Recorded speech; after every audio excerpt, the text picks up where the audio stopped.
आदरणीय राष्ट्रपति जी ने अपने भाषण में आत्मनिर्भर भारत को लेकर के और आकांक्षी भारत को लेकर के गत दिनों के जो प्रयास हैं उसके संबंध में विस्तार से बात कही है। मैं सभी आदरणीय सदस्यों का बहुत आभार व्यक्त करता हूं जिन्होंने इस महत्वपूर्ण भाषण पर अपनी टिप्पणी की, अपने विचार रखे।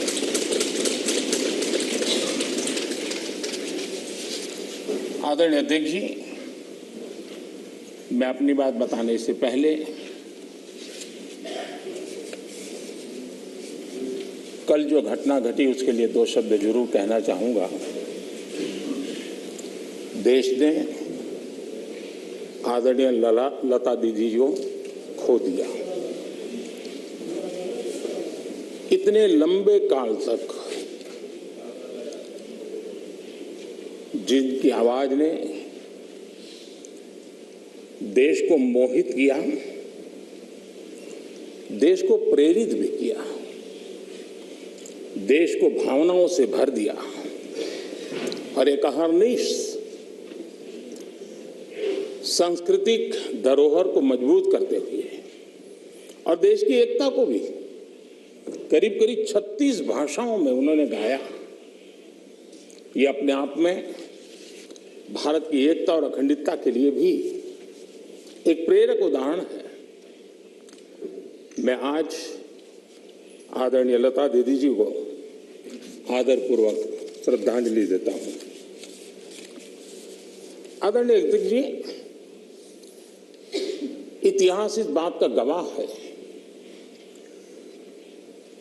कि द्वितीय विश्व युद्ध के बाद विश्व में बहुत बड़ा बदलाव आया। एक नया वर्ल्ड ऑर्डर जिसमें हम सब लोग जी रहे हैं। मैं साफ देख रहा हूं कि कोरोना काल के बाद विश्व एक नए वर्ल्ड ऑर्डर की तरफ, नई व्यवस्थाओं की तरफ बहुत तेजी से आगे बढ़ रहा है। एक ऐसा टर्निंग पॉइंट है कि हम लोग एक भारत के रूप में इस अवसर को गंवाना नहीं चाहिए। मेन टेबल पर भारत की आवाज भी बुलंद रहनी चाहिए। भारत ने एक लीडरशिप रोल के लिए अपने आप को कम नहीं आंकना चाहिए और इस परिप्रेक्ष्य में आजादी का अमृत महोत्सव, आजादी के 75 साल अपने आप में एक प्रेरक अवसर है। उस प्रेरक अवसर को लेकर के, नए संकल्पों को लेकर के देश जब आजादी के 100 साल मनाएगा तब तक हम पूरे सामर्थ्य से, पूरी शक्ति से, पूरे समर्पण से, पूरे संकल्प से देश को उस जगह पर लेके पहुंचेंगे। ये संकल्प का समय है। आदरणीय अध्यक्ष जी, बीते वर्षों में देश ने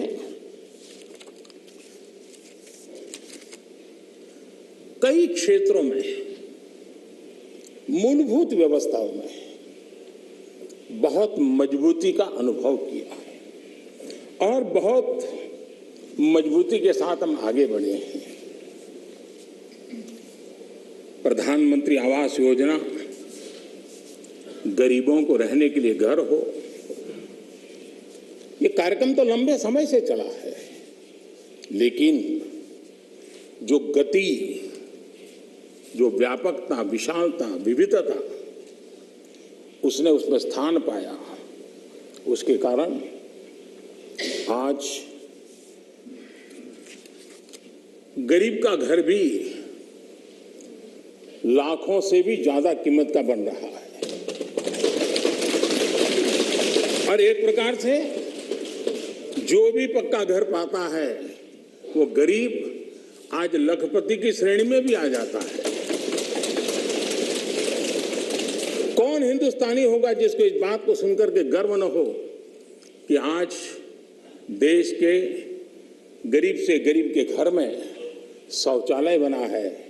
आज खुले में शौच से देश के गांव भी मुक्त हुए हैं। कौन खुश नहीं है? कौन खुश है?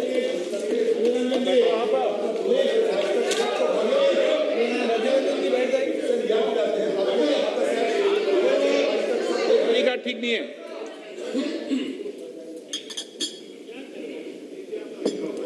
हो गया? प्लीज मैं बैठने के लिए तैयार हूं। आप बोलिए। नहीं प्लीज अजय जी, आपको धन्यवाद करके शुरू करूं। बहुत बहुत धन्यवाद।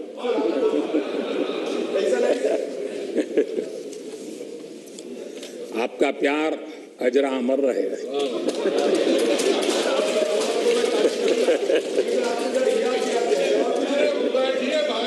Please please please.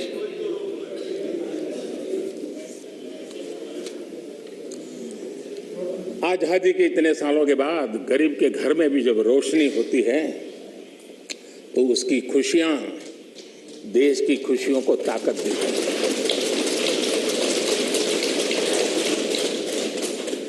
चूल्हे के धुएं से जलती हुई आंखों के साथ काम करने वाली मां को, गरीब मां को, और जिस देश में घर में गैस कनेक्शन हो यह स्टेटस सिंबल बन चुका था, उस देश में गरीब के घर में गैस का कनेक्शन हो, धुएं वाले चूल्हे से मुक्ति हो, तो उसका आनंद कुछ और ही होता है।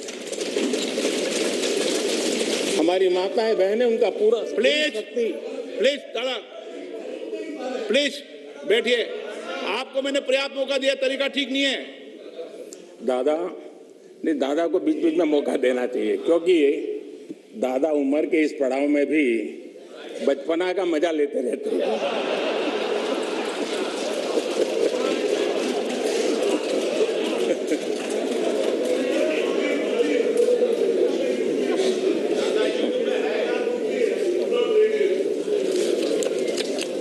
आज गरीब का बैंक में अपना खाता हो, आज बैंक जहाँ गए बिना गरीब भी अपने टेलीफोन से बैंक के खाते का उपयोग करता हो,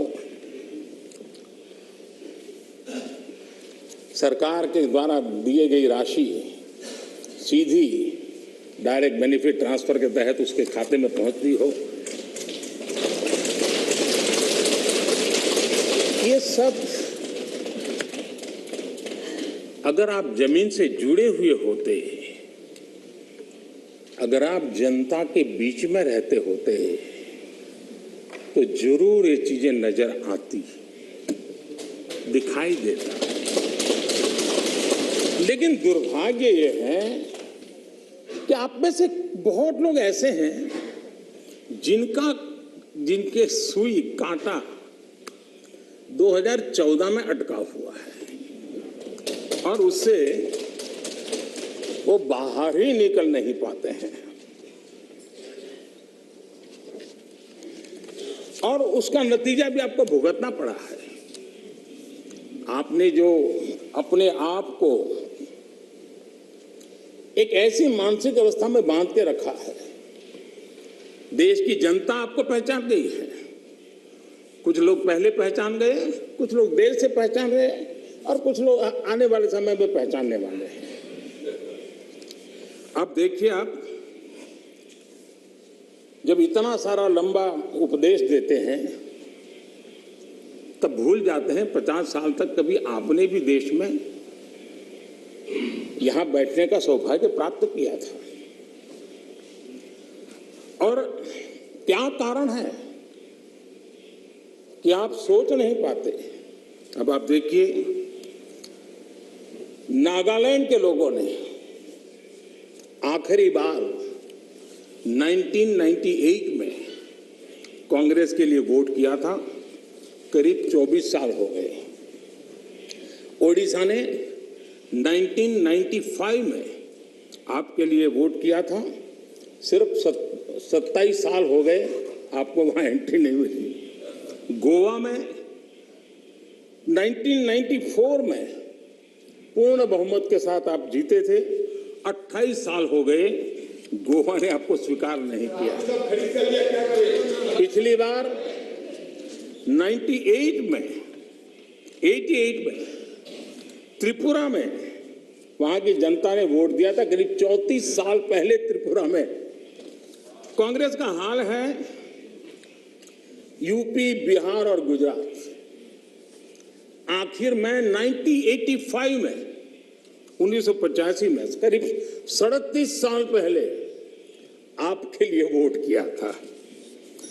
पिछली बार पश्चिम बंगाल में वहां के लोगों ने 1972 में करीब 50 साल पहले आपको पसंद किया था। तमिलनाडु के लोगों ने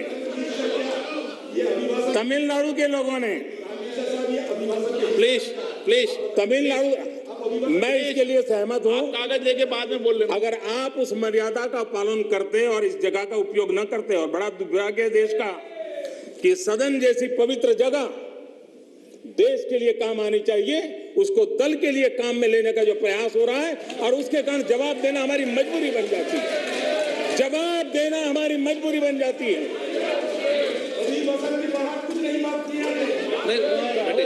माननीय अध्यक्ष जी, तमिलनाडु आखिर में 1962 में, यानी करीब 60 साल पहले आपको मौका मिला था। तेलंगाना बनाने का श्रेय लेते हैं, लेकिन तेलंगाना बनने के बाद भी वहां की जनता ने आपको स्वीकार नहीं किया। झारखंड का जन्म हुआ, 20 साल हो गए, पूर्ण रूप से कांग्रेस को स्वीकारते नहीं है, पिछले दरवाजे से वो घुसने का प्रयास करते हैं। माननीय अध्यक्ष जी, सवाल चुनाव नतीजों का नहीं है, सवाल उन लोगों की नीयत का है, उनकी नेक दिली का है कि इतने बड़े लोकतंत्र में इतने साल तक शासन में रहने के बाद देश की जनता हमेशा हमेशा के लिए उनको क्यों नकार रही है। और जहां भी ठीक से लोगों ने राह पकड़ ली, दोबारा आपको प्रवेश करने नहीं दिया है। इतना सारा होने के बावजूद भी हम तो एक चुनाव हार जाए ना, महीनों तक न जाने इकोसिस्टम क्या क्या करती है। इतना सारा पराजय होने के बावजूद भी न आपका अहंकार जाता है, न आपकी इकोसिस्टम आपके अहंकार को जाने देती है।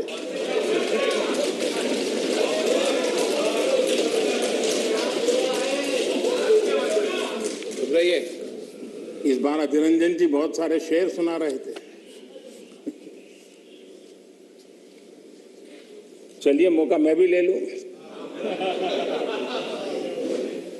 और जब अहंकार की बात मैं कर रहा हूं, तब तो मुझे कहना ही पड़ेगा, वो जब दिन को रात कहें तो तुरंत मान जाओ। वो जब दिन को रात कहें तो तुरंत मान जाओ। नहीं मानोगे तो वो दिन में नकाब ओढ़ लेंगे। जरूरत हुई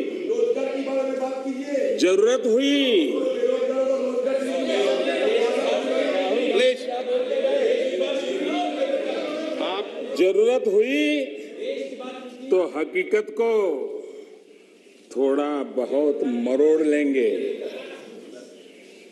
वो मगरूर है, खुद की समझ पर बेइंतहा।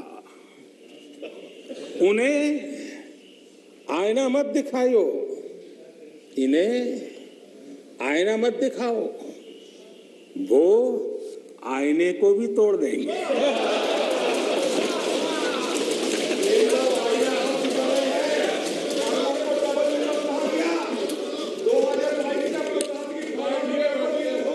Please please please please please.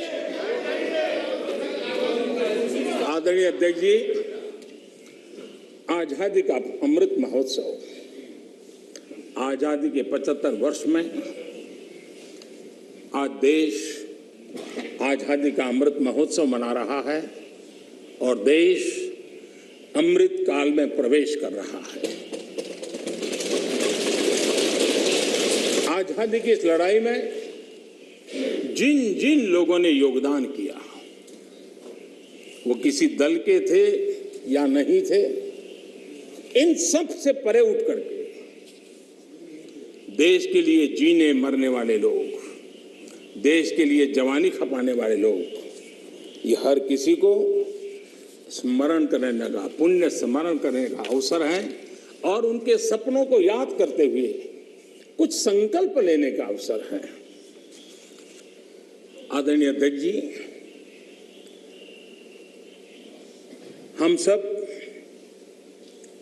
संस्कार से, स्वभाव से, व्यवस्था से लोकतंत्र के प्रतिबद्ध लोग हैं और आज से नहीं, सदियों से हैं।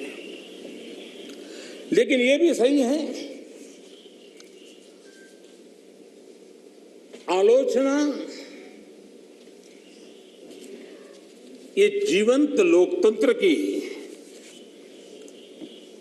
लोकतंत्र का एक आभूषण है, लेकिन अंध विरोध ये लोकतंत्र का अनादर है।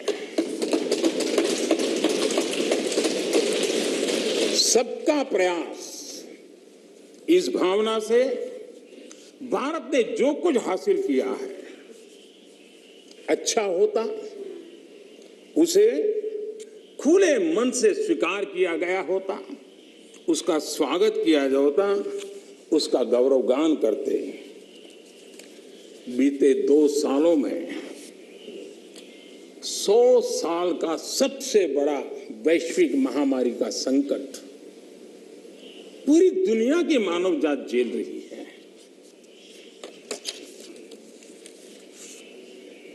जिन्होंने भारत के अतीत के आधार पर ही भारत को समझने का प्रयास किया, उनको तो आशंका थी, इतना बड़ा विशाल देश, इतनी बड़ी आबादी, इतनी विविधता, ये आदतें, ये स्वभाव, शायद ये भारत इतनी बड़ी लड़ाई नहीं लड़ पाएगा, भारत अपने आप को बचा नहीं पाएगा, यही उनकी सोच थी।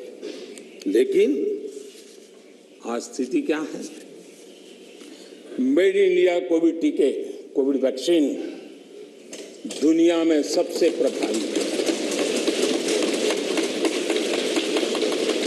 आज भारत 100% पहली डोज इस लक्ष्य के निकट करीब करीब पहुंच रहा है और लगभग 80% सेकंड डोज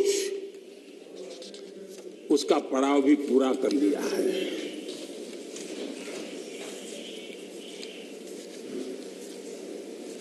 माननीय अध्यक्ष जी,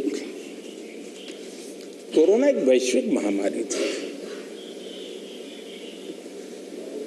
लेकिन उसे भी दलगत राजनीति के लिए उपयोग में लाया जाए, क्या ये मानवता के लिए अच्छा है? भारत जैसे, आपको मैं प्लीज प्लीज। माननीय अध्यक्ष जी, मैंने अधीर रंजन जी, आपको पर्याप्त समय, माननीय अध्यक्ष जी,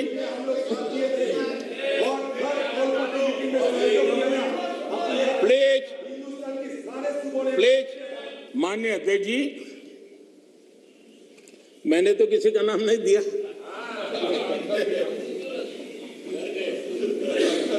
कोई भी टोपी पहन लेने की क्या जरूरत है जी?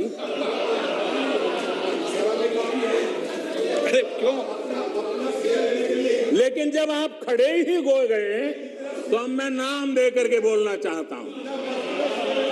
अब आप खड़े ही हो गए हैं तो मैं नाम दे करके बोलना चाहता हूं। इस कोरोना काल में कांग्रेस ने तो हद कर दी।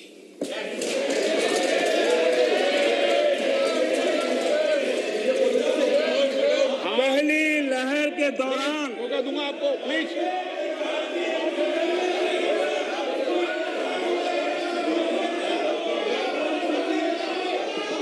देखिए माननीय सदस्य, प्लीज बैठिए, ये तरीका ठीक नहीं है।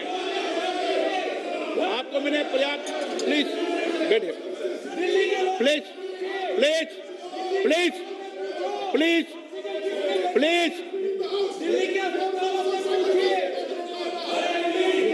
माननीय अध्यक्ष जी, अभी तो मैंने सिर्फ इतना का हद कर दी। प्लीज।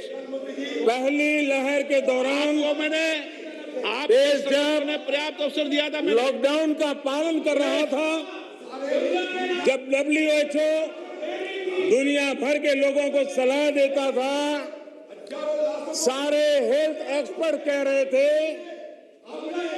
कि जो जहां है वहीं पर रुके। सारी दुनिया में यह संदेश दिया जाता था, क्योंकि मनुष्य जहां जाएगा, अगर वो कोरोना से संक्रमित है तो कोरोना साथ ले जाएगा। तब कांग्रेस के लोगों ने क्या किया? मुंबई के रेलवे स्टेशन पर खड़े रह करके मुंबई छोड़कर जाने के लिए प्रोत्साहित करने के लिए मुंबई में श्रमिकों को टिकट दिया गया, मुफ्त में टिकट दिया गया, लोगों को प्रेरित किया गया कि जाओ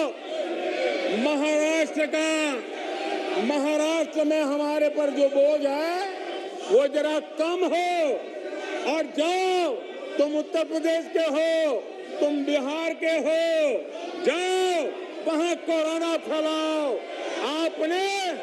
आपने ये बहुत बड़ा पाप किया, अफरा तफरी का माहौल खड़ा कर दिया। आपने हमारे श्रमिक भाइयों बहनों को अनेक परेशानियों में धकेल दिया। और माननीय अध्यक्ष जी, उस समय दिल्ली में ऐसी सरकार थी जो है, उस सरकार ने तो जीप पर माइक बांध करके दिल्ली की झुग्गी झोपड़ी में गाड़ी घुमा करके लोगों को कहा संकट बड़ा है, भागो, गांव जाओ, घर जाओ, और दिल्ली से जाने के लिए बसें दी, आधे रास्ते छोड़ दिया और श्रमिकों को लिए अनेक मुसीबतें पैदा की।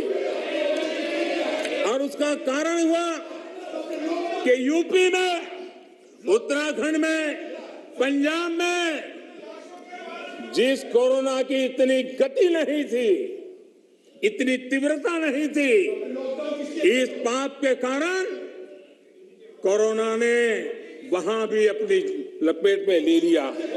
माननीय अध्यक्ष जी, ये कैसी राजनीति है? मानव जात पर संकट के समय ये कैसी राजनीति है? ये दलगत राजनीति कब तक चलेगी? आदरणीय अध्यक्ष जी, कांग्रेस के इस आचरण से सिर्फ मैं ही नहीं, पूरा देश अचंभित है। 2 साल से देश 100 साल के सबसे बड़े संकट से मुकाबला जूझ कर रहा है। कुछ लोगों ने जिस प्रकार का व्यवहार किया, देश उससे सोच में पड़ गया है। क्या ये देश आपका नहीं है? क्या ये देश के लोग आपके नहीं हैं? क्या उनके सुख दुख आपके नहीं हैं?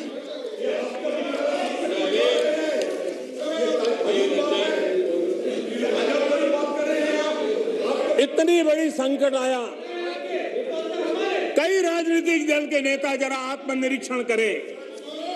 कितने राजनीतिक दल के नेता जो जनता के माने हुए नेता अपने आप को मानते हैं, उन्होंने लोगों को रिक्वेस्ट की हो, अपील की हो, भाई कोरोना का एक ऐसा संकट है, वैश्विक महामारी है, आप मास्क पहनो, हाथ धोना रखो, 2 गज की दूरी रखो। कितने नेता हैं, क्या ये बार बार देश की जनता को अगर कहते तो उसमें कोई बीजेपी की सरकार को क्या फायदा होने वाला था, मोदी को क्या फायदा होने वाला था। लेकिन इतने बड़े संकट में भी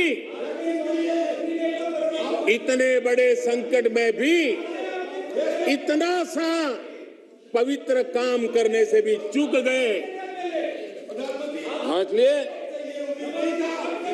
माननीय अध्यक्ष जी, कुछ लोग हैं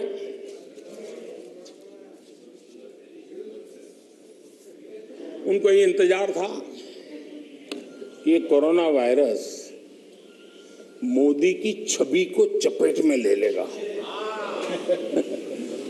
बहुत इंतजार किया और कोरोना ने भी आपके धैर्य की बड़ी कसौटी की है। आए दिन आप लोग औरों को नीचा दिखाने के लिए महात्मा गांधी का नाम लेते हैं। महात्मा गांधी की स्वदेशी की बात, इसको बार बार दोहराने में हमें कौन रोकता है। अगर मोदी वोकल फॉर लोकल कहता है, मोदी ने कहा इसलिए शब्दों को छोड़ दो भाई, लेकिन क्या आप नहीं चाहते हैं देश आत्मनिर्भर बने? जिस महात्मा गांधी के आदर्शों की बात करते हैं, तब भारत में इस अभियान को ताकत देने में, जुड़ने में आपका क्या जाता था? उसका नेतृत्व आप लीजिए।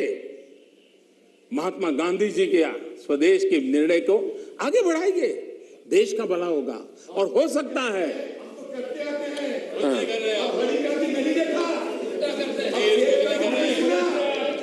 आप महात्मा गांधी के सपनों को सच होते देखना नहीं चाहते।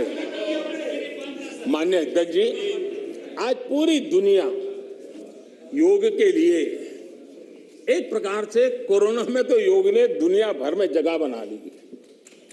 दुनिया भर में कौन हिंदुस्तानी होगा जिसको योग के लिए गर्व ना हो? आपने उसका भी मजाक उड़ाया, उसका भी विरोध किया। अच्छा होता आप लोगों को कहते भाई संकट में घर में है, ये योगा कीजिए, आपको फायदा होगा। क्या नुकसान था? फिट इंडिया मूवमेंट चले, देश का नौजवान सशक्त हो, सामर्थ्यवान हो। आपको मोदी से विरोध हो सकता है। फिट इंडिया मूवमेंट, आपके राजनीतिक दलों के छोटे छोटे युवा मंच होते हैं। अगर हम सब ने मिलकर के अगर इस फिट इंडिया के द्वारा देश की युवा शक्ति को इस सामर्थ्य की तरफ आगे बढ़ने के लिए कहते, लेकिन उसका भी विरोध, उसका भी उपहास, यानी क्या हो गया है आपको, मुझे समझ नहीं आ रहा है। और इसलिए मैं आज इसलिए कहता हूं आपको ध्यान में आए कि आप कहां खड़े हैं जी। और मैंने इतिहास बताया, 60 साल के लेकर 15 साल तक पूरा कालखंड, इतने राज्य, कोई आपको घुसने नहीं दे रहा है। माननीय अध्यक्ष जी, कभी कभी मैं ये विशेष बहुत प्यार से कह रहा हूं, नाराज मत हो जाना।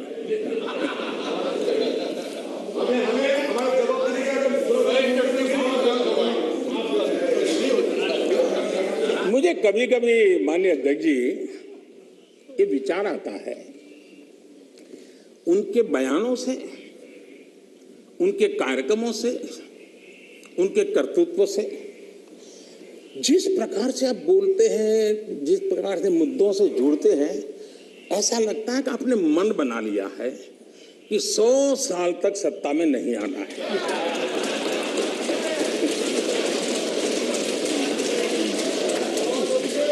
कोई ऐसा नहीं करता जी।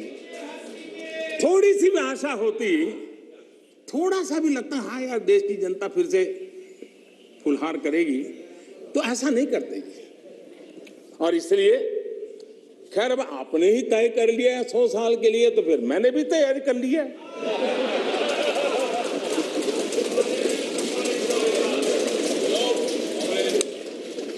माननीय अध्यक्ष जी, ये सदन इस बात का साक्षी है कि कोरोना वैश्विक महामारी से जो बनी स्थितियां, जो स्थितियां उत्पन्न हुई, उसको निपटने के लिए भारत ने जो भी रणनीति बनाई, उसको लेकर के डे वन से क्या क्या नहीं कहा गया, किसने क्या बोला, आज वो खुद देखेंगे तो उनको हैरानी हो जाएगी, ऐसा कैसे बुलवा लिया, किसने बुलवा लिया, पता नहीं क्या बोल दिए हम लोग। दुनिया के और लोगों से बड़ी बड़ी कॉन्फ्रेंस कर गए, ऐसी बातें बुलवाई गई ताकि पूरे विश्व में भारत बदनाम हो। खुद को टिके रहने के लिए आर्थिक आयोजन को भारत कैसे चल रहा है, माय गॉड, क्या कुछ कहा गया, बड़े बड़े पंडितों ने क्या क्या कहा, पूरी आपकी इकोसिस्टम लग गई थी। हम जो भी समझते थे, भगवान ने जो समझ दी थी, लेकिन समझ से ज्यादा समर्पण बहुत बड़ा था जी। और जहां समझ से समर्पण ज्यादा होता है, वहां देश और दुनिया को अर्पण करने की ताकत भी होती है, और वो हमने करके दिखाया है।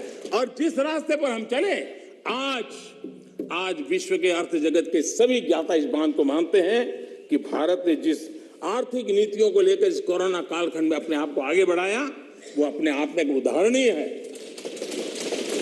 और अनुभव भी हम करते हैं, हमने देखा है।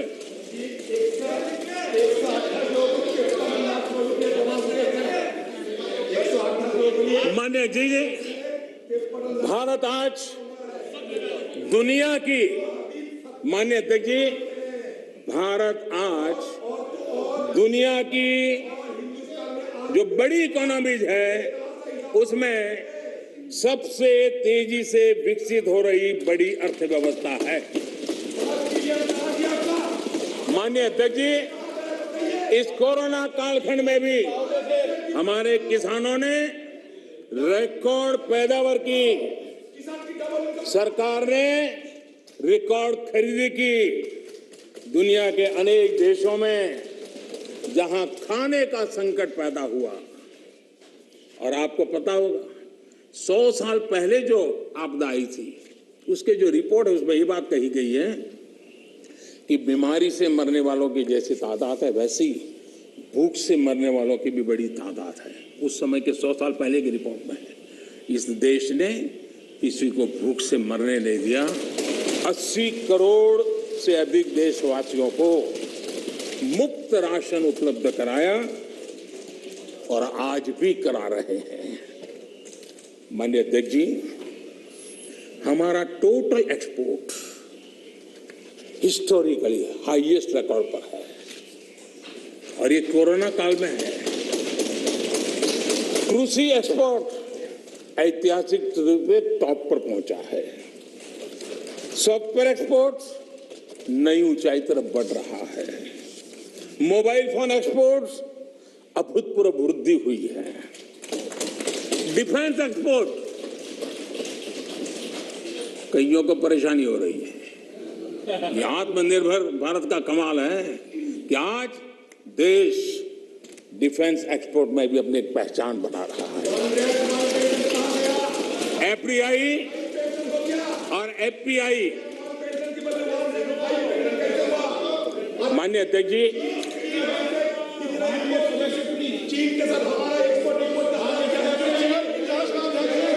सदस्य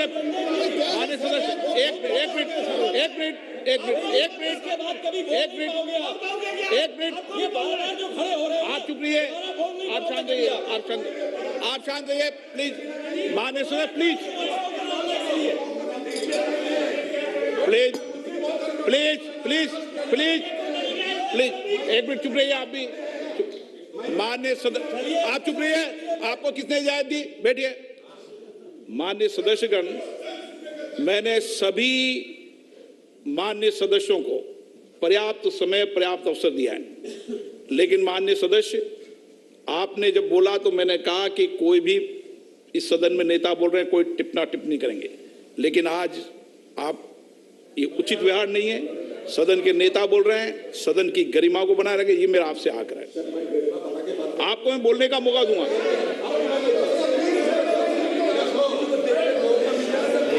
ठीक है, आप बैठिए, आपको मौका नहीं दिया मैंने। माननीय प्रधानमंत्री प्लीज, माननीय दादा आपको मौका। माननीय सदस्य प्लीज, माननीय आप अध्यक्ष जी, समझेंगे, समझाएंगे, आप पूरा सुनो, सब समझाएंगे। सदन में थोड़ी बहुत टोका टोकी तो आवश्यक होती है, जरा गर्मी रहती है, लेकिन जब सीमा के बाहर जाता है तो जरा लगता है कि हमारे साथी ऐसे हैं। माननीय अध्यक्ष जी, उनकी पार्टी के एक एमपी ने चर्चा की शुरुआत की थी और यहां से कुछ छोटा मोटा नोकझोंक चल रहा था और मैं मेरे कमरे से स्क्रीन पे देख रहा था कि हमारे मंत्री प्रहलाद जी पीछे गए, सबको रोका और वहां से चैलेंज आई कि अगर हमें रोकोगे तो तुम्हारे नेता का ये हाल करेंगे। क्या इसी का ये हो रहा है क्या? माननीय अध्यक्ष जी, माननीय अध्यक्ष जी,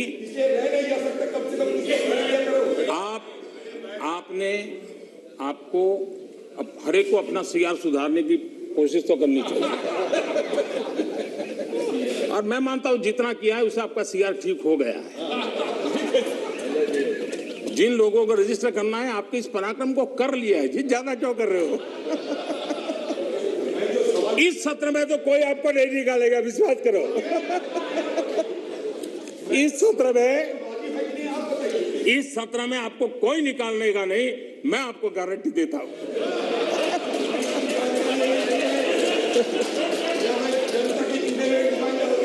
ठीक है, इस जगह से अरे भाई ऐसे ही बच गए हो।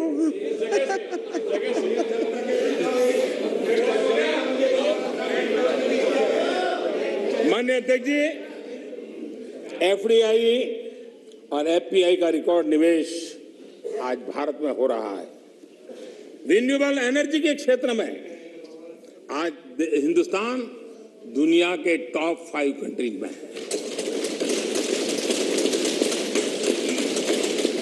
माननीय अध्यक्ष जी, ये सब इसलिए संभव हुआ है कि कोरोना काल में इतना बड़ा संकट सामने होने के बावजूद भी अपने कर्तव्य को निभाते हुए इस संकट के काल में देश को बचाना है तो रिफॉर्म जरूरी थी और हमने वो जो रिफॉर्म किए उसका परिणाम है कि आज हम इस तरीके से स्थिति पर आकर पहुंचे।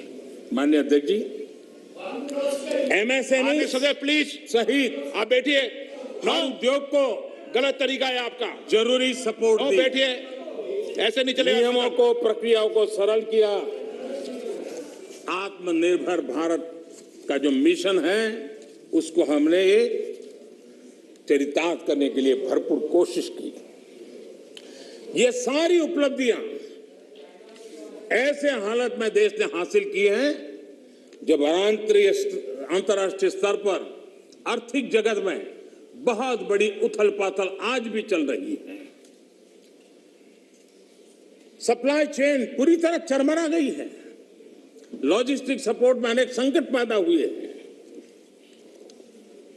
दुनिया में सप्लाई चेन की वजह से केमिकल फर्टिलाइजर पर कितना बड़ा संकट आया है और भारत आयात करने पर डिपेंडेंट है। कितना बड़ा आर्थिक बोझ देश पर आया है।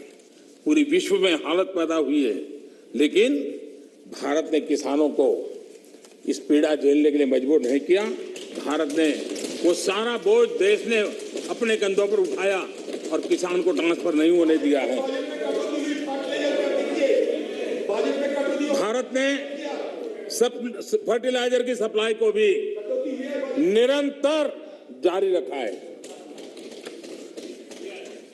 कोरोना के संकट काल में भारत ने अपनी खेती को, अपने छोटे किसानों को संकट से बाहर निकालने के लिए बड़े फैसले लिए। मैं कभी कभी सोचता हूं, जो लोग जड़ों से कटे हुए लोग हैं, 2-2, 4-4 पीढ़ी से महलों में बैठने की आदत हो गई है, वो देश के छोटे किसानों की क्या समस्या है वो समझ ही नहीं पाए। उनके अगल बगल में जिन किसानों की उनकी पहुंच थी, उससे आगे देख नहीं पाए हैं। और मैं कभी ऐसे लोगों को पूछना चाहता हूं कि छोटे किसानों के प्रति आपकी इतनी नफरत क्यों है? क्या आप छोटे किसानों के कल्याण के लिए आप रोड़े अटकाते रहते हो? छोटे किसानों को इस संकट में डालते हो। माननीय अध्यक्ष जी, अगर गरीबी से मुक्ति चाहिए तो हमें हमारे छोटे किसानों को मजबूत बनाना होगा। ग्रामीण अर्थव्यवस्था को मजबूत बनाना है तो हमारे छोटे किसानों को मजबूत बनाना होगा। अगर हमारा छोटा किसान मजबूत होता है, छोटी सी जमीन होगी, 2 हेक्टेयर की भूमि होगी, तो भी उसको आधुनिक करने का वो प्रयास करेगा, नया सीखने का प्रयास करेगा, और उसकी ताकत आएगी तो देश की अर्थरचना को भी ताकत मिलेगी। और इसलिए आधुनिकता के लिए छोटे किसानों की तरफ ध्यान देने का हमारा प्रयास है। लेकिन छोटे किसानों के प्रति जिन लोगों के मन में नफरत है, जिन्होंने छोटे किसानों के दुख दर्द नहीं जाना है, उनको किसानों के नाम पर अपनी राजनीति करने का कोई हक नहीं बनता है। माननीय अध्यक्ष जी, इस बात को हमें समझना होगा। सैकड़ों वर्षों का गुलामी कालखंड, उसकी जो मानसिकता है वो आजादी के 75 साल के बाद भी कुछ लोग बदल नहीं पाए। ये गुलामी की मानसिकता किसी भी राष्ट्र की प्रगति के लिए बहुत बड़ा संकट होती है। लेकिन माननीय अध्यक्ष जी, आज देश का मैं एक चित्र देखता हूं। एक ऐसा समुदाय, एक ऐसा वर्ग है, आज भी वो गुलामी की मानसिकता में जीता है। आज भी 19वीं सदी के काम, उस सोच, उसी में जकड़ा हुआ है। और 20वीं सदी के जो कानून है, वही कानून उसको कानून लगते हैं। माननीय अध्यक्ष जी, गुलामी की मानसिकता, इन 19वीं सदी का रहन सहन, 20वीं सदी के कानून 21वीं सदी की आकांक्षाएं पूरी नहीं कर सकते।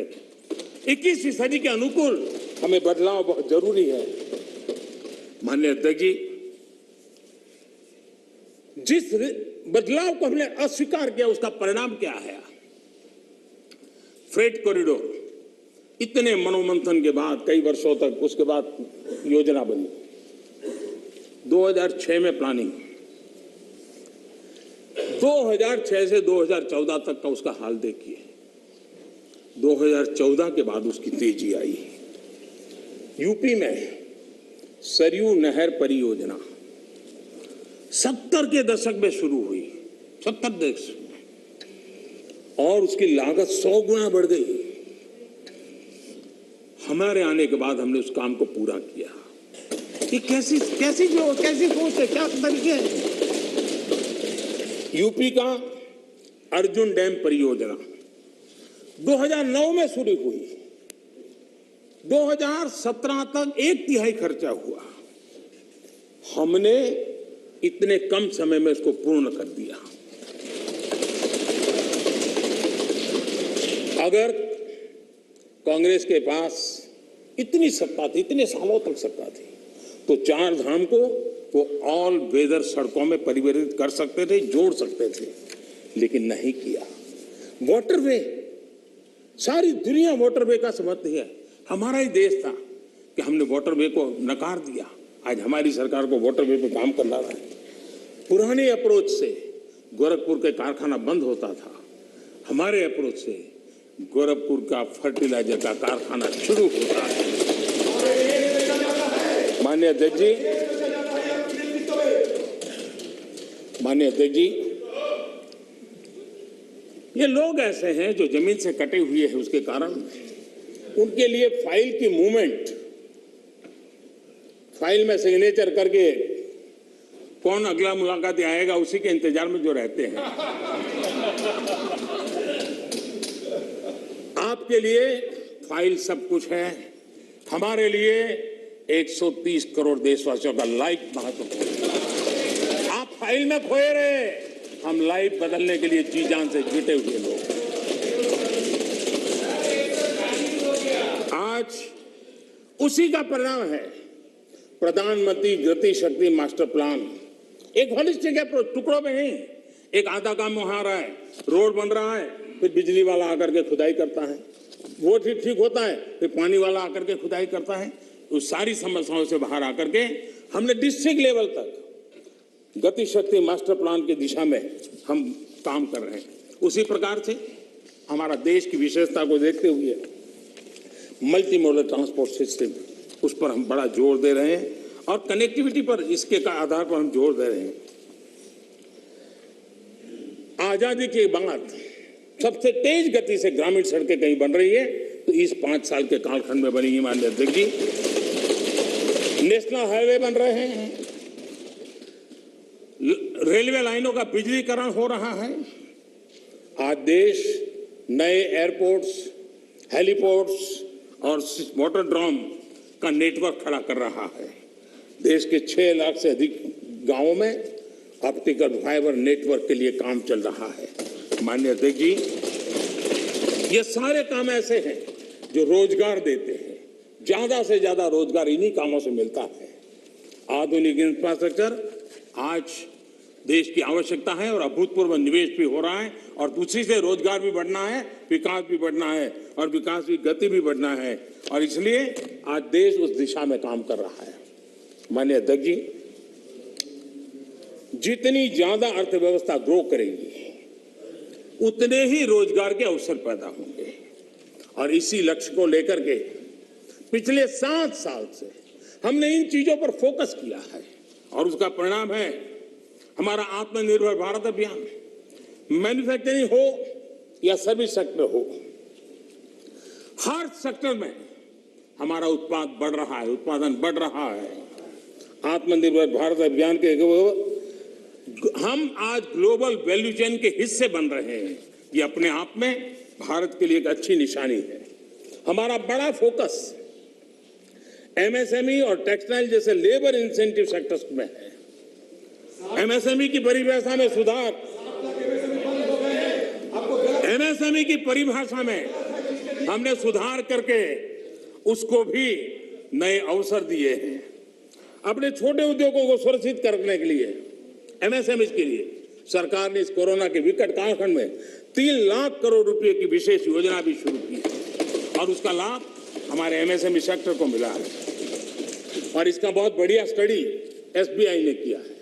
एसबीआई का स्टडी कहता है कि 13.5 लाख एमएसएमईज इस योजना के कारण बर्बाद होने से बच गए हैं।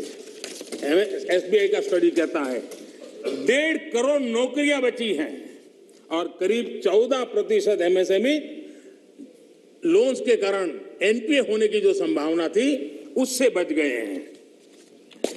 माननीय अध्यक्ष जी, जो सदस्य जमीन पर जाते हैं वो इसके प्रभाव को देख सकते हैं। विपक्ष के भी कई साथी मुझे मिलते हैं, कहते हैं कि साहब ये इस योजना ने बहुत बड़ा लाभ किया है, एमएसएमई सेक्टर को इस संकट की घड़ी में बहुत बड़ा सहारा दिया है। माननीय अध्यक्ष जी, उसी प्रकार से मुद्रा योजना कितनी सफल रही, हमारी माताएं बहनें कितनी उस क्षेत्र में आई है। लाखों लोग बिना गारंटी बैंक से लोन लेकर के आज अपना स्वरोजगार की दिशा में आगे बढ़े और खुद तो करते हैं, 1-2 लोगों को रोजगार भी देते हैं। स्वनिधि योजना, स्ट्रीट वेंडर्स, कभी हमने सोचा नहीं, पहली बार आजादी के बाद स्ट्रीट वेंडर्स और बैंक के अंदर से लोन मिल रहा है और हमारा स्ट्रीट वेंडर डिजिटल ट्रांजैक्शन कर रहा है और करोड़ों श्रमिकों को लाभ मिल रहा है। हमने गरीब श्रमिकों के लिए 2 लाख करोड़ रुपए से ज्यादा खर्च किए हैं। आत्मनिर्भर भारत रोजगार योजना के तहत हजारों लाभार्थियों के खाते में हमने सीधे पैसे ट्रांसफर किए हैं। माननीय अध्यक्ष जी, इंडस्ट्री को गति देने बेहतर इंफ्रास्ट्रक्चर की बहुत जरूरत होती है। पीएम गति शक्ति नेशनल प्लान, मास्टर प्लान, ये हमारे लॉजिस्टिक कॉस्ट को बहुत कम करेगा और उसके कारण देश में भी माल सस्ते में पहुंच पाएगा और एक्सपोर्ट करने वाले लोग भी दुनिया के साथ कंपटीशन कर पाएंगे और इसलिए पीएम गति शक्ति प्लान आने वाले दिनों में बहुत लाभकारक होने वाला है। माननीय अध्यक्ष जी, सरकार ने एक और बड़ा काम किया है। नए क्षेत्रों को, एंटरप्रेन्योर्स को, उसके लिए हमने ओपन कर दिया है। आत्मनिर्भर भारत योजना के तहत स्पेस, डिफेंस, ड्रोन्स, माइनिंग को प्राइवेट सेक्टर को आज देश के विकास में भागीदार बनने के लिए हमने निमंत्रित किया है। देश में एंटरप्रेन्योर्स के लिए बेहतर माहौल बनाने के लिए सिंपल टैक्स सिस्टम की शुरुआत, हजारों कंप्लायंसेस हमारे देश में आदत ऐसी हुई, हर डिपार्टमेंट ये लाओ, वो लाओ, ये कागज लाओ, वो नाम लाओ, वो सारा करीब 25,000 कंप्लायंसेस हमने खत्म किए हैं। आज मैं तो राज्यों से भी आग्रह करूंगा कि वे भी ढूंढ के ऐसे कंप्लायंसेस खत्म करें। देश के नागरिकों को परेशानी हो रही है, उसको समझे हम लोग। आज देश में इस प्रकार के बैरियर्स हटाए जा रहे हैं। डोमेस्टिक इंडस्ट्री को लेवल प्ले फील्ड देने के लिए एक के बाद एक कदम हम उठाते जा रहे हैं। माननीय अध्यक्ष जी, आज देश उस पुरानी अवधारणा से बाहर निकल रहा है। हमारे देश में सोच बन गई है कि सरकार ही भाग्य विधाता है, तुम्हें सरकार पर ही निर्भर रहना पड़ेगा, तुम्हारी आशा अपेक्षाएं कोई पूरी नहीं कर सकता है, सरकार ही करेगी, सब कुछ सरकार देगी। ये हम लोगों ने इतना ईगो पाल के रखा था और उसके कारण देश के सामर्थ्य को भी चोट पहुंची है। और इसलिए सामान्य युवा के सपने, युवा कौशल, उसके रास्ते हम नए सिरे से सोचना शुरू किया। सब कुछ सरकार करती है ऐसा नहीं है, देशवासियों की ताकत अनेक गुना ज्यादा होती है।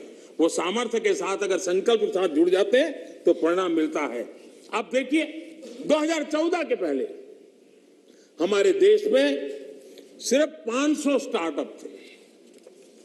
जब अवसर दिया जाता है देश के नौजवानों को तो क्या परिणाम आता है। इन 7 साल में 2014 के पहले 500 स्टार्टअप, इस 7 साल में 60,000 स्टार्टअप इस देश में काम कर रहे हैं। ये मेरे देश के युवाओं की ताकत है और उसमें यूनिकॉर्न बन रहे हैं और एक एक यूनिकॉर्न यानी हजारों करोड़ की उसकी वैल्यू तय हो जाती है। माननीय अध्यक्ष जी, और बहुत ही कम समय में भारत के यूनिकॉर्न सेंचुरी बनाने की दिशा में आगे बढ़ रहे हैं। ये बहुत बड़ा अचीवमेंट। हजारों करोड़ की कंपनी बनने में पहले दशकों लग जाते थे। आज हमारे नौजवानों की ताकत है, सरकार की नीतियों के कारण साल 2 साल के अंदर हजारों करोड़ के कारोबार को उनके आसपास वो देख पा रहे हैं। आज माननीय अध्यक्ष जी, हम स्टार्टअप्स, यूनिकॉर्न्स में, इस मामले में दुनिया में टॉप 3 में पहुंच गए। कौन हिंदुस्तानी होगा जिसको गर्व नहीं होगा। लेकिन ऐसे समय इस सरकार का अंत विरोध करने की जिनको आदत लग गई है, सुबह सुबह शुरू हो जाते हैं। और यहां मैंने देखा हमारे अधीर रंजन जी कह रहे थे, क्या रखा है, मोदी मोदी मोदी मोदी करते रहते हो, है यही कर रहे थे। हाँ, सब लोग मोदी मोदी मोदी बोल रहे हैं, हाथ क्यों बोल रहे हैं।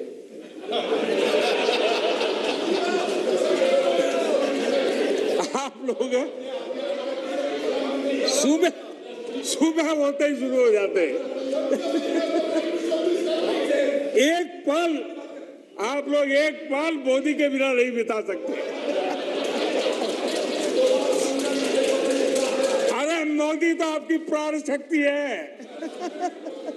मोदी जी प्रधानमंत्री, इसलिए मोदी जी का नाम तो करना ही पड़ेगा।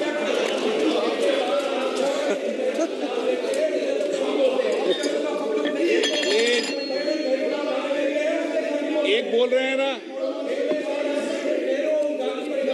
माननीय अध्यक्ष जी, चलो बैठिए।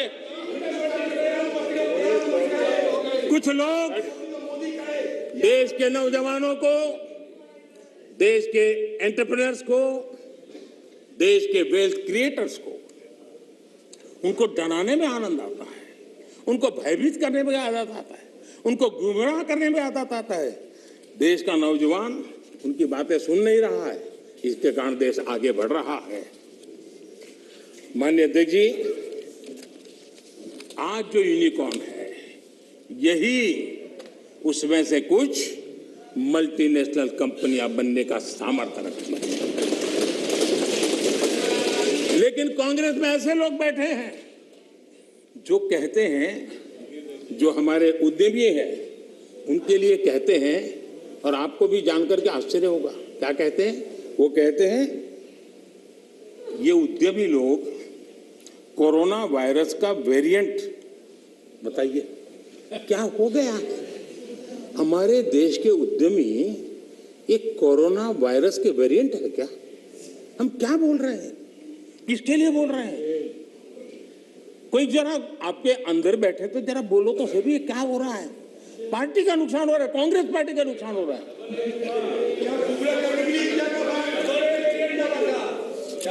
माननीय अध्यक्ष जी, जो इतिहास के जो लोग इतिहास से सबक नहीं लेते हैं, वो इतिहास में खो जाते हैं। माननीय अध्यक्ष जी, ये मैं इसलिए कह रहा हूं, जरा 60 से 80 का दायका, 60 से 80 का दायका, उनके सभी प्रमुख लोग उसमें आ जाते हैं जो देश का नेतृत्व करते थे। उस कालखंड की बात कर रहा हूं। 60 से 80 के दशक में क्या नैरेटिव होता था? कांग्रेस के ही सत्ता साथी, कांग्रेस के साथ रहकर के सुख भोगने वाले लोग, ये वही लोग पंडित नेहरू जी की सरकार को और श्रीमती इंदिरा गांधी जी की सरकार को क्या कहते थे? ये तो टाटा बिरला की सरकार है, इस सरकार को तो टाटा बिरला चला रहे हैं। 60 से 80 दशक तक यही बातें बोली जाती थी, नेहरू जी के लिए बोली जाती थी, इंदिरा जी के लिए बोली जाती थी, और आपने उनके साथ भागीदारी की सत्ता में, लेकिन उनकी आदतें भी ले ली, आप भी उसी भाषा को बोल रहे हो। मैं देख रहा हूं आप इतने नीचे गए हो, इतने नीचे गए हो। हाँ, मुझे लगता है कि आज पंचिंग बैग बदल गया है, लेकिन आपकी आदत नहीं बदली है। मुझे विश्वास है यही लोग सदन में कहने की हिम्मत करते थे, बाहर तो बोलते ही थे, जहां मौका मिले चुप नहीं रहते थे। वो कहते हैं मेक इन इंडिया हो ही नहीं सकता है। बताओ, इसमें आनंद आ रहा है? कोई ऐसा हिंदुस्तान के लिए सोच सकता है क्या कि मेक इन इंडिया हो ही नहीं सकता?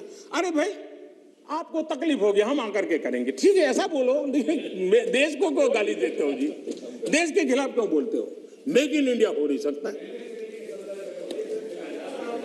मेक इन इंडिया का मजाक उड़ाया गया, और आज देश की युवा शक्ति ने, देश के एंटरप्रेन्योर ने करके दिखाया है। आप मजाक के विषय बन गए हो।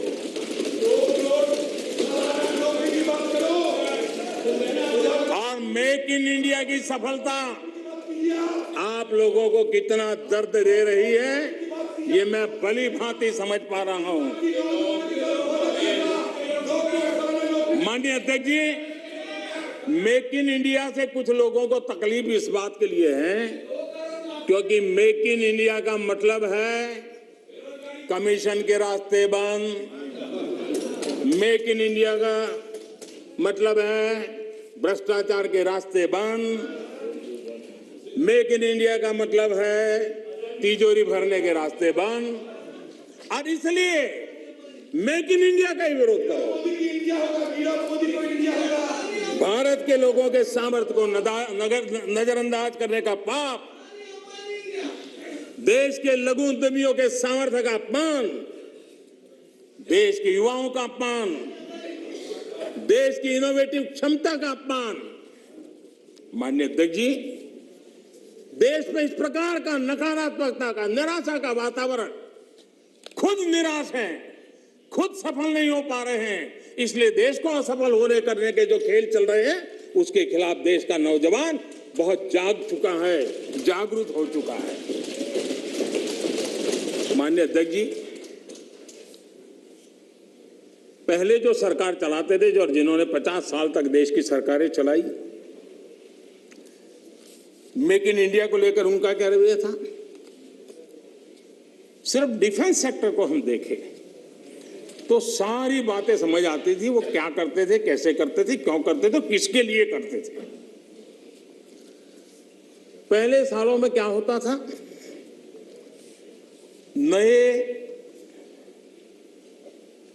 इक्विपमेंट खरीदने के लिए प्रोसेस चलती थी, सालों तक चलती थी, और जब फाइनल निर्णय होता था तब वो चीज पुरानी हो जाती थी। अब बताइए देश का क्या बना, आउट ऑफ डेट हो जाती थी और हम पैसे देते थे। हमने इन सारी प्रोसेस को सिंप्लीफाई किया। सालों से पेंडिंग डिफेंस सेक्टर के जो इश्यू थे उसको हमने निपटाने का प्रयास किया। पहले किसी भी आधुनिक प्लेटफॉर्म या इक्विपमेंट के लिए हमें दूसरे देशों की तरफ देखना पड़ता था। जरूरत के समय आपाधापी में आयुध खरीदा जाता था, ये लाओ वो लाओ, कौन पूछता है भाई, हो जाए। यहां तक कि स्पेयर पार्ट्स के लिए भी हम अन्य देशों पर निर्भर रहे हैं। दूसरों पर निर्भर होकर इस देश की सुरक्षा निश्चित नहीं कर सकते हैं। हमारे पास यूनिक व्यवस्था होनी चाहिए, हमारी अपनी व्यवस्था होनी चाहिए। रक्षा क्षेत्र में आत्मनिर्भर होना ये राष्ट्र सेवा का भी एक बहुत बड़ा काम है, और जो मैं देश के नौजवानों को भी आह्वान करता हूं कि आप अपने कैरियर में इस क्षेत्र को चुनिए, हम ताकत के साथ खड़े होंगे। माननीय अध्यक्ष जी, इस बजट में भी हमने ज्यादा से ज्यादा रक्षा उपकरण भारत में ही बनाएंगे, भारतीय कंपनियों से ही खरीदेंगे, ये बजट में प्रावधान किया है। बाहर से लाने के रास्तों बंद करने की दिशा में हम कदम बढ़ाए हैं। हमारी सेनाओं की जरूरत पूरी होने के अलावा हम एक बड़े डिफेंस एक्सपोर्टर बनने का सपना लेकर के चल रहे हैं, और मुझे विश्वास है ये संकल्प भी पूरा होगा। मैं जानता हूं कि रक्षा सौदों में कितनी बड़ी ताकतें पहले अच्छों को खरीद लेती थी, ऐसी ताकतों को मोदी ने चुनौती दी, और इसलिए मोदी पर उनकी नाराजगी नहीं, गुस्सा होना भी बहुत स्वाभाविक है, और उनका गुस्सा प्रकट भी होता रहता है। माननीय अध्यक्ष जी,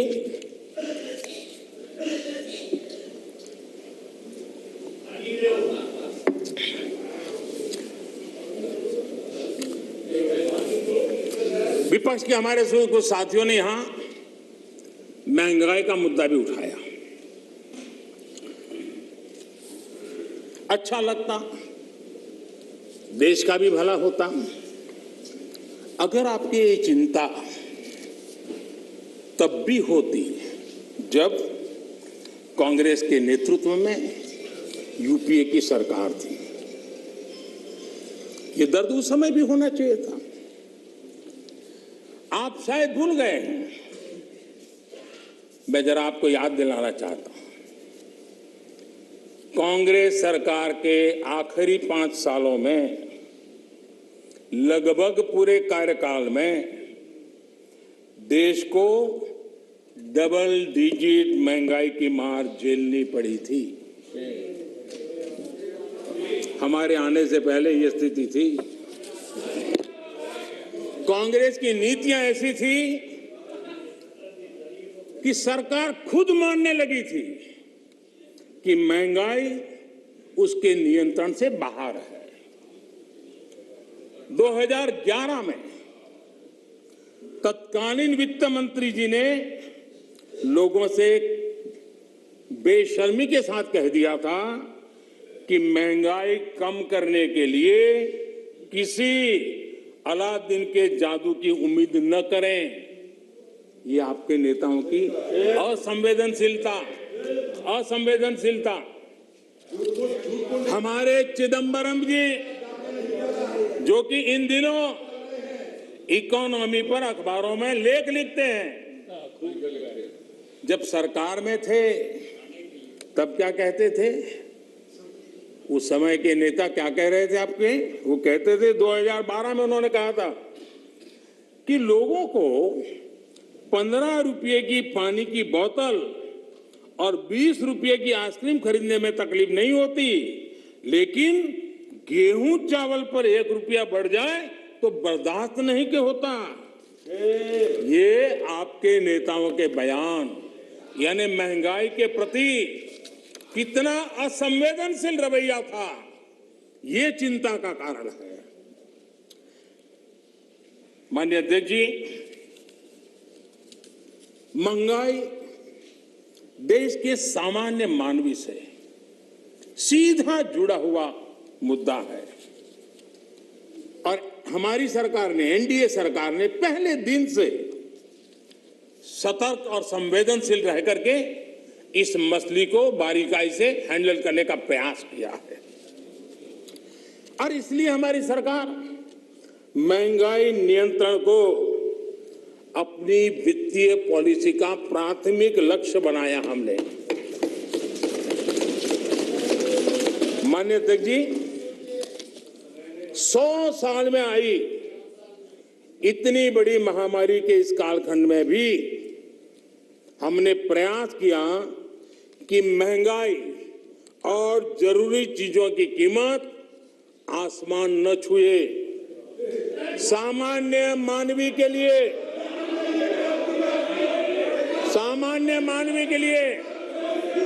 दादा, आपके काम की बात है। अरे आपके काम की बात है, मजा लो ना, आपके काम आएगा। थोड़ा मैं आगे जाऊंगा तो आपके काम आएगा।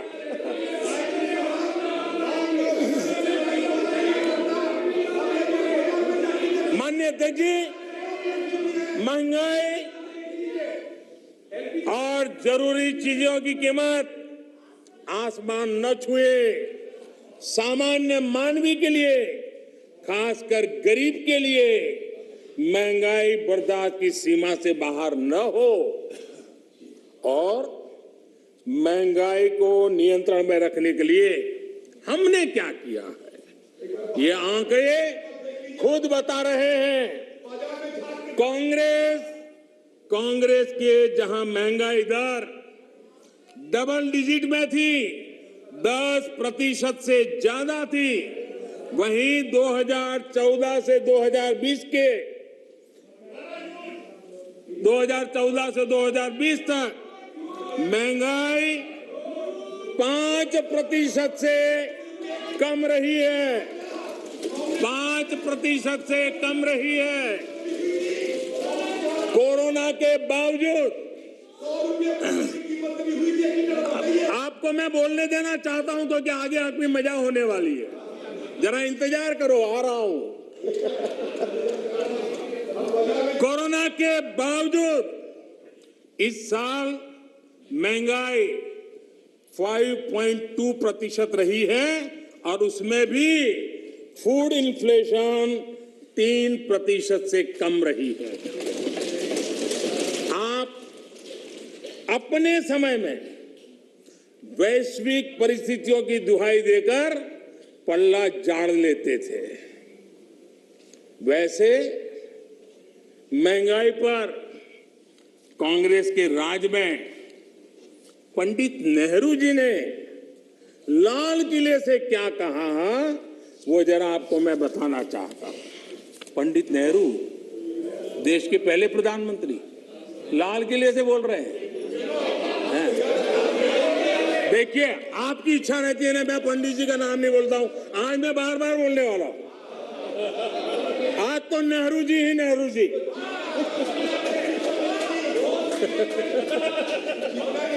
मजा लीजिए आज। आपके नेता कहेंगे मजा आ गया।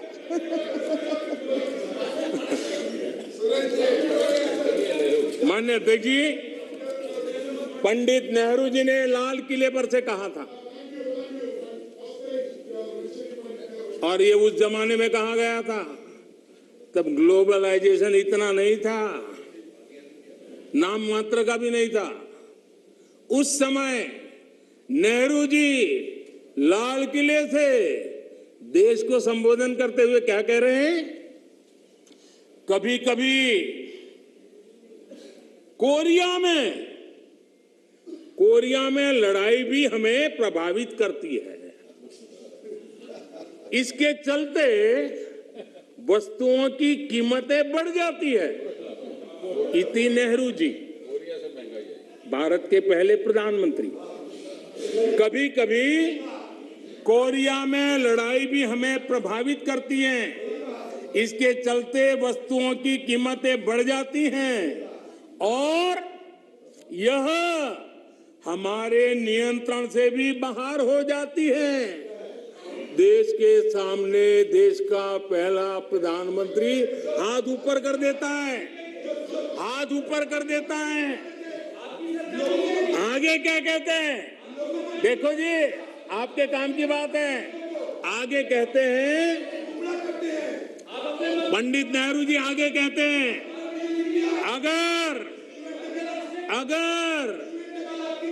अगर अमेरिका में भी कुछ हो जाता है तो इसका असर भी वस्तुओं की कीमत पर पड़ता है। सोचिए तब महंगाई की समस्या कितनी गंभीर थी कि नेहरू जी को लाल किले से देश के सामने हाथ ऊपर करने पड़े थे। नेहरू जी तब कहा था, माननीय अध्यक्ष जी, अगर कांग्रेस सरकार आज सत्ता में होती, क्या देश का नसीब है? देश बच गया। लेकिन आज अगर आप होते तो महंगाई कोरोना के खाते में जमा करके झाड़ करके निकल जाते आप लोग। लेकिन हम बड़ी संवेदनशीलता के साथ इस समस्या को महत्वपूर्ण समझ करके उसके समाधान के लिए पूरी ताकत से काम कर रहे हैं। आज दुनिया में अमेरिका और ओईसीडी जैसे देशों में, अमेरिका और ओईसीडी देशों में महंगाई 7% है, करीब 7%। लेकिन माननीय अध्यक्ष जी, हम किसी पर ठीकरा फोड़ करके भाग जाने वालों में से नहीं है। हम ईमानदारी से प्रयास करने वालों में लोग हैं, जिम्मेवारी के साथ देशवासियों के साथ खड़े रहने वाले लोग हैं। माननीय अध्यक्ष जी,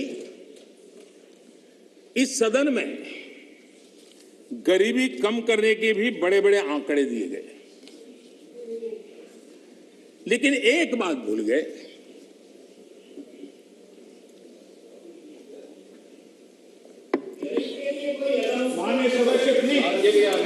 इस देश का गरीब इतना विश्वासघाती नहीं है कि कोई सरकार उसकी भलाई के काम करे और वो फिर उसको ही सत्ता से बाहर करे। ये देश के गरीब के स्वभाव में नहीं है। आपकी ये दुर्दशा इसलिए आई क्योंकि आपने मान लिया था कि नारे देकर के गरीबों को अपनी चुंगाल में फंसाए रखोगे, लेकिन गरीब जाग गया, गरीब आपको जान गया। इस देश का गरीब इतना जागरूक है कि आपको 44 सीटों पर समेट दिया, 44 सीट पे लाकर के रोक दिया। कांग्रेस 1971 से गरीबी हटाओ के नारे पर चुनाव जीतती रही थी। 40 साल बाद गरीबी तो हटी नहीं, लेकिन कांग्रेस सरकार ने नई परिभाषा दे दी। माननीय अध्यक्ष जी, देश के नौजवानों ने इन बातों को जानना बहुत जरूरी है।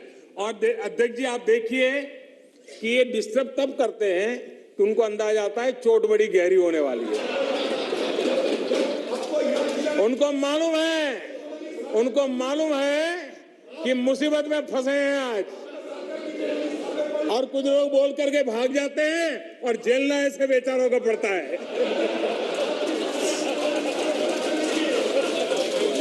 माननीय अध्यक्ष जी, 40 साल बाद कांग्रेस, गरीबी तो नहीं हटी, लेकिन गरीबों ने कांग्रेस को हटा दिया। और कांग्रेस ने क्या किया? माननीय अध्यक्ष जी, कांग्रेस ने गरीबी की परिभाषा बदल दी। 2013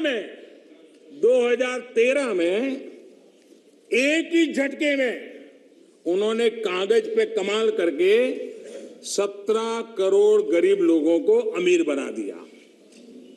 ये कैसे हुआ, इसकी सच्चाई देश के युवाओं को पता होना चाहिए। मैं आपको उदाहरण देता हूं। आपको मालूम है, हमारे देश में पहले रेलवे में first class, second class, third class होता था। जो फर्स्ट क्लास होता था, एक लाइन लिखी रहती थी दरवाजे के बाजूगल में, सेकंड क्लास में 2 लिखी रहती थी, थर्ड क्लास में 3। इनको लगा ये थर्ड क्लास वाला जरा मैसेज ठीक नहीं है, तो उन्होंने एक लाइन निकाल दी। ये इनके तरीके ऐसे ही हैं, और उनको लगता है कि वो गरीबी हट गई, और उन्होंने सारे उसके बेसिक नॉर्म्स बदल करके कह दिया 17 करोड़ गरीब नहीं गिने जाएंगे। इस प्रकार से आंकड़े बदलने का काम वो करते रहे हैं। माननीय अध्यक्ष जी,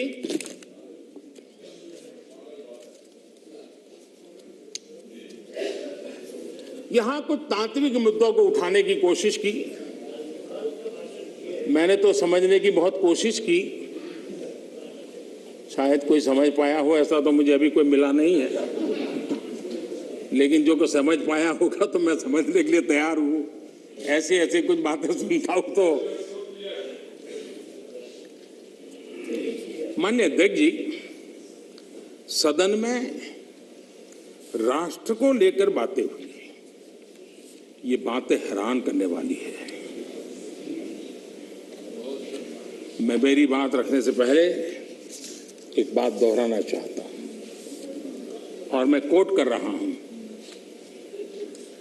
यह जानकारी बेहद हैरत में डालने वाली है कि बंगाली, मराठे, गुजराती, तमिल, आंध्र, उड़िया, असमी, कन्नड़, मलयाली, सिंधी, पंजाबी, पठान, कश्मीरी, राजपूत और हिंदुस्तानी भाषा भाषी जनता से बसा हुआ विशाल मध्य भाग कैसे सैकड़ों वर्षों से अपनी अलग पहचान बनाए हैं, इसके बावजूद इन सबके गुण दोष कमोबेश एक से हैं, इसकी जानकारी पुरानी परंपरा और अभिलेखों से मिलती है।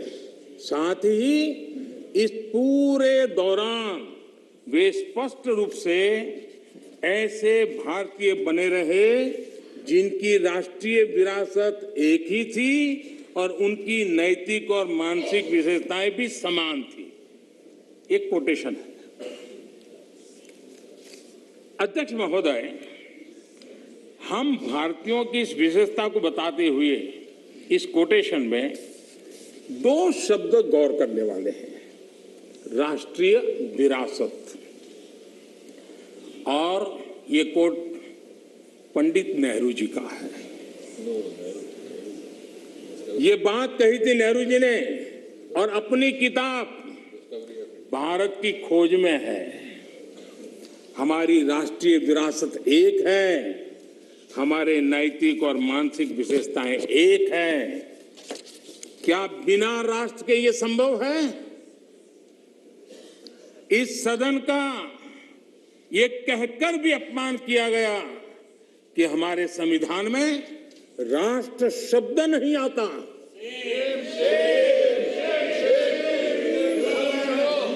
संविधान की प्रस्तावना में लिखा राष्ट्र पढ़ने में ना आए, ये हो नहीं सकता है। कांग्रेस ये अपमान क्यों कर रही है, मैं इस पर विस्तार से अपनी बात रखूंगा। माननीय अध्यक्ष जी, राष्ट्र कोई सत्ता या सरकार की व्यवस्था नहीं है। माननीय अध्यक्ष जी, हमारे लिए राष्ट्र एक जीवित आत्मा है।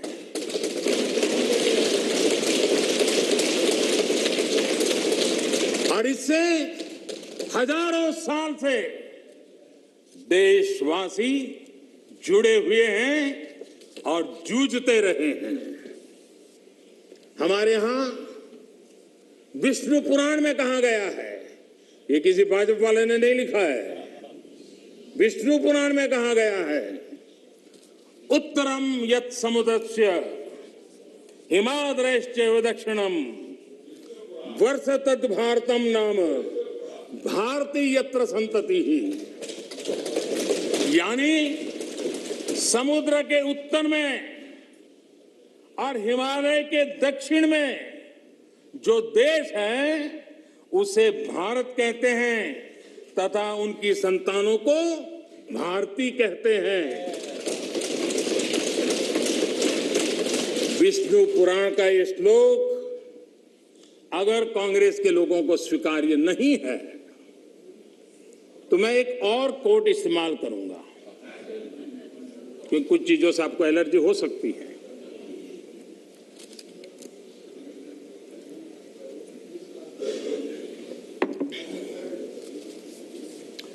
मैं कोट कह रहा हूं, एक क्षण आता है मगर इतिहास में विरल ही आता है जब हम पुराने से बाहर निकलकर नए युग में कदम रखते हैं।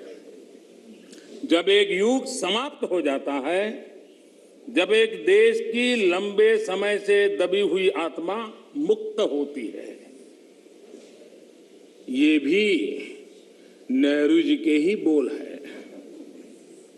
आखिर किस नेशन की बात नेहरू जी कर रहे थे जी? ये नेहरू जी कह रहे हैं।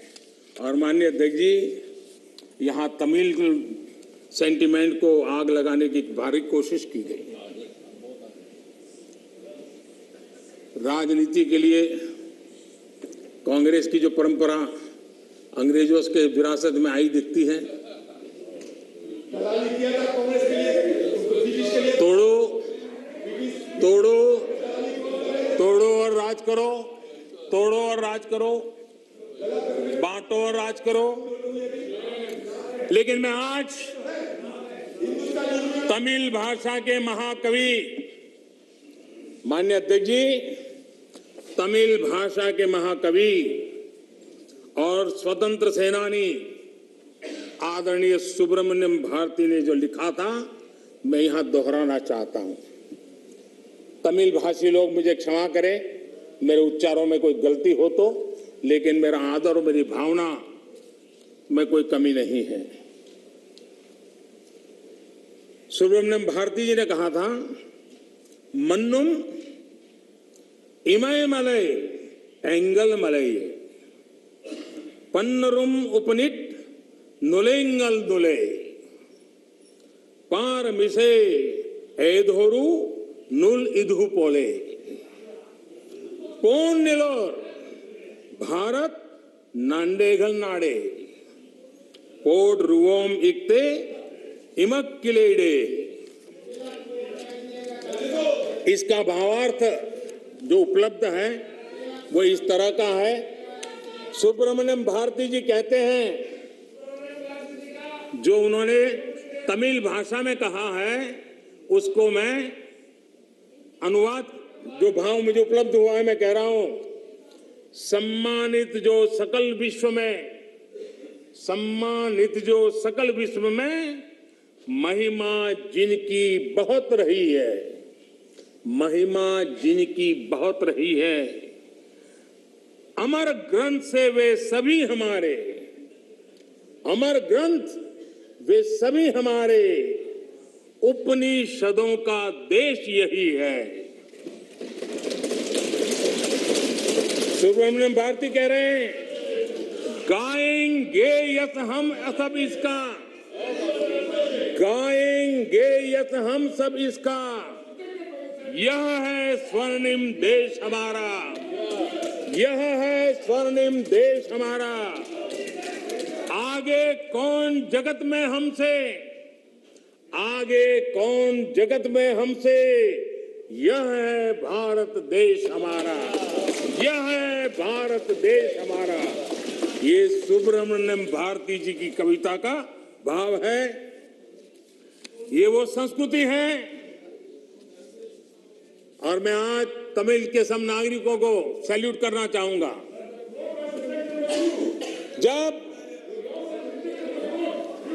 जब हमारे सीडीएस रावत दक्षिण में हेलीकॉप्टर के अकस्मात में उनका निधन हुआ और जब उनका बॉडी तमिलनाडु में हवाई अड्डे की तरफ ले जाने के लिए रास्ते पर गुजर रहा था, मेरे तमिल भाई, मेरी तमिल बहनें लाखों की संख्या में घंटों तक कतार में खड़ी रही थी रोड पर, कोई सूचना नहीं, संदेश नहीं, इंतजार करते खड़ी रही थी। और जब सीडीएस रावत का बॉडी वहां से निकल रहा था, तब हर तमिलवासी गौरव के साथ हाथ ऊपर कर करके आंख में आंसू के साथ कहता था, वीर वणक्कम, वीर वणक्कम, वीर वणक्कम, ये मेरा देश है।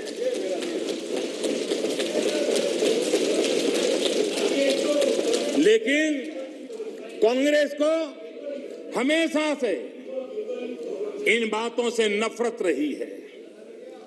विभाजनकारी मानसिकता उनके डीएनए में घुस गई है। अंग्रेज चले गए, लेकिन बांटो और राज करो, ये नीति कांग्रेस ने अपना चरित्र बना लिया है। और इसलिए ही आज कांग्रेस टुकड़े टुकड़े गैंग की लीडर बन गई है।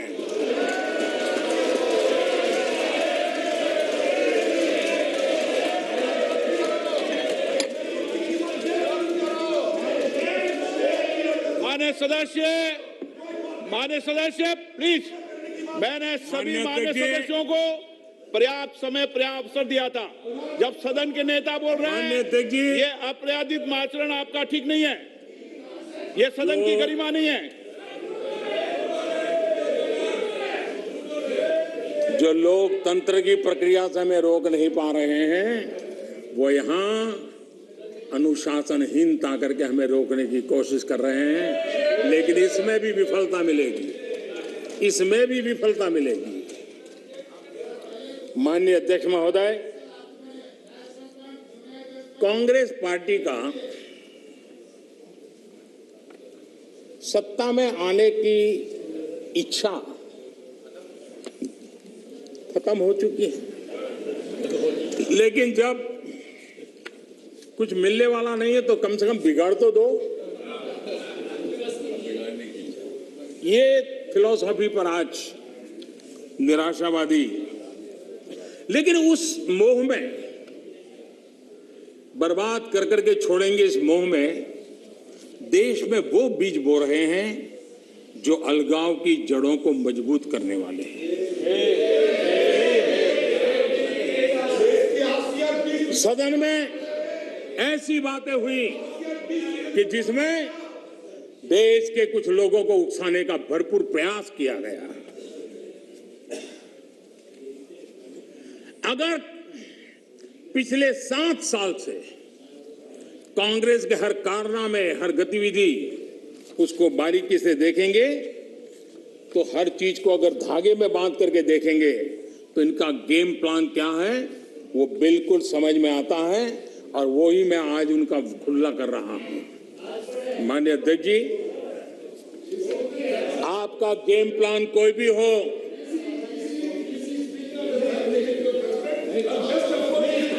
माननीय अध्यक्ष जी, ऐसे बहुत लोग आए और चले गए, लाखों कोशिशें की गई, अपने स्वार्थवश की गई, लेकिन ये देश अजरा अमर है। इस देश को कुछ नहीं हो सकता। आने वालों को, इस प्रकार की कोशिश करने वालों को हमेशा कुछ न कुछ गंवाना पड़ा है। ये देश एक था, श्रेष्ठ था।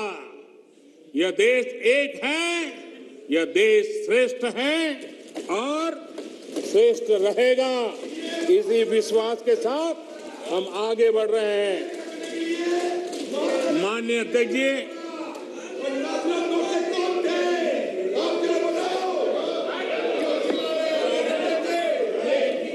माननीय अध्यक्ष जी, माननीय अध्यक्ष जी, यहां कर्तव्यों की बात करने पर भी ऐतराज जताया गया है। उससे भी कुछ लोगों को पीड़ा हुई है कि देश का प्रधानमंत्री कर्तव्य की बात क्यों करता है, कर्तव्य की चर्चा हो रही। किसी बात को समझ के अभाव से या बद इरादे से, विकृति से घर देना, विवाद खड़ा कर देना ताकि खुद लाइमलाइट में रहे। मैं हैरान हूं, अचानक कांग्रेस को अब कर्तव्य की बात चुभने लगी है। आप लोग, अधीर रंजन जी, आप बैठिए, आप बैठिए। अरे आपकी जिंदगी बोलते रहना है, आपका वही काम है। माननीय अध्यक्ष जी, माननीय अध्यक्ष जी, आप लोग, माननीय अध्यक्ष जी, आप लोग कहते रहते हैं कि मोदी जी नेहरू जी का नाम नहीं लेते हैं, तो आज मैं आपकी मुराद बराबर पूरी कर रहा हूं, आपकी प्यास बुझा रहा हूं। देखिए, कर्तव्यों के संबंध में, कर्तव्यों के संबंध में नेहरू जी ने क्या कहा था, जरा मैं आज कोट सुनाता हूं। माननीय अध्यक्ष जी, पंडित नेहरू जी, देश के प्रथम प्रधानमंत्री, उन्होंने क्या कहा था? मैं आपसे फिर कहता हूं, मैं कोट कर रहा हूं, मैं आपसे फिर कहता हूं कि आजाद हिंदुस्तान है, आजाद हिंदुस्तान की सालगिरह हम मनाते हैं, लेकिन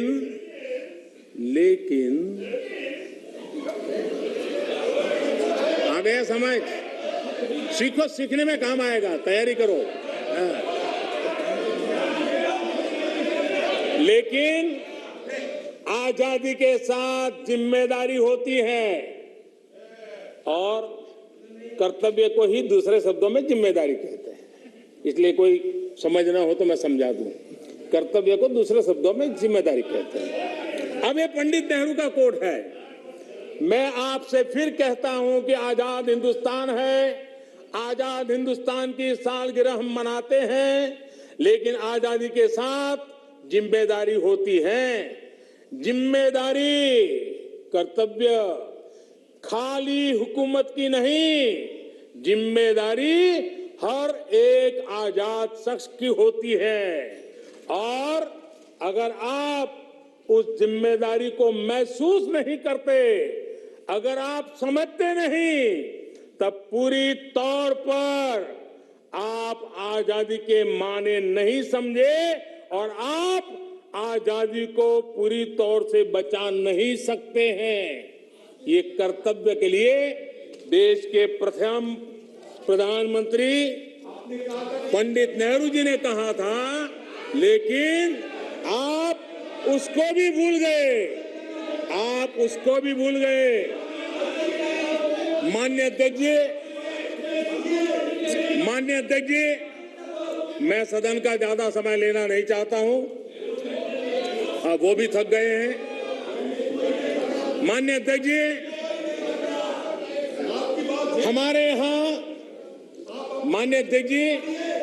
हमारे यहाँ कहा गया है क्षणशः, हमारे यहाँ कहा गया है क्षणशः कणश्चैव विद्याम अर्थच साधयेत्।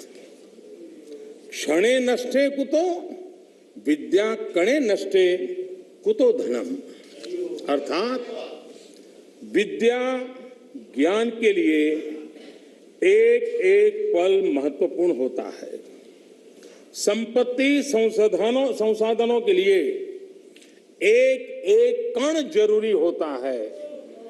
एक एक क्षण बर्बाद करके ज्ञान हासिल नहीं किया जा सकता और एक एक कण बर्बाद किया गया, छोटे छोटे संसाधनों का समुचित प्रयोग नहीं किया गया तो संसाधन व्यर्थ हो जाते हैं। मैं कांग्रेस और उसके सहयोगियों से कहूंगा, आप ये मंथन जरूर कीजिए कि कहीं आप इतिहास के इस महत्वपूर्ण अहम क्षण को नष्ट तो नहीं कर रहे हैं। मुझे सुनाने के लिए, मेरी आलोचना करने के लिए, मेरे दल को कोसने के लिए बहुत कुछ है, कर सकते हैं आप और आगे भी करते रहिए, मौकों की कमी नहीं है। लेकिन आजादी के अमृत काल का ये समय, 75 वर्ष का ये समय भारत की विकास यात्रा में सकारात्मक योगदान का समय है। मैं विपक्ष के और यहां पर बैठे हुए भी सभी साथियों से और इस सदन के माध्यम से देशवासियों से भी आजादी के इस अमृत महोत्सव के पर्व पर आग्रह करता हूं, निवेदन करता हूं, अपेक्षा करता हूं कि आओ इस आजादी के अमृत महोत्सव को हम नए संकल्पों के साथ, आत्मनिर्भर भारत बनाने के संकल्प के साथ एकजुट होकर हम लग जाएं, कोशिश करें पिछले 75 साल में जहां जहां हम कम पड़े हैं उसको पूरा करें और आने वाले 2047 के शताब्दी वर्ष बनाने से पहले देश को कैसा बनाना है उसका संकल्प लेकर के आगे बढ़े। देश के विकास के लिए मिलकर के काम करना है। राजनीति अपने जगह पर है, हम दलगत भावनाओं से ऊपर उठ करके देश की भावनाओं को लेकर के जिए। चुनाव के मैदान में जो कुछ करना है करते रहिए, लेकिन हम देश हित में आगे आए, इसी एक अपेक्षा रखता हूं।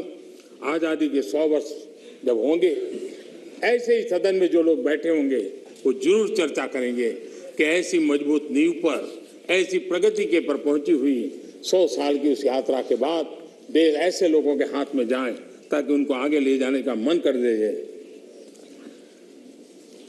हम यही सोचें कि जो समय मिला है उसका हम सदुपयोग करें।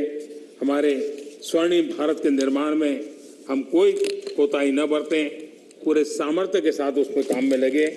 माननीय अध्यक्ष जी, मैं फिर एक बार राष्ट्रपति जी के उद्बोधन को, धन्यवाद प्रस्ताव को अनुमोदन करता हूं और मैं इस सदन में चर्चा में भाग लेने वाले सभी माननीय सांसदों का भी फिर से एक बार धन्यवाद करते हुए, आपने जो अवसर दिया रोका टोका की कोशिश के बावजूद भी मैंने सभी विषयों को स्पर्श करने का प्रयास किया है। बहुत बहुत धन्यवाद।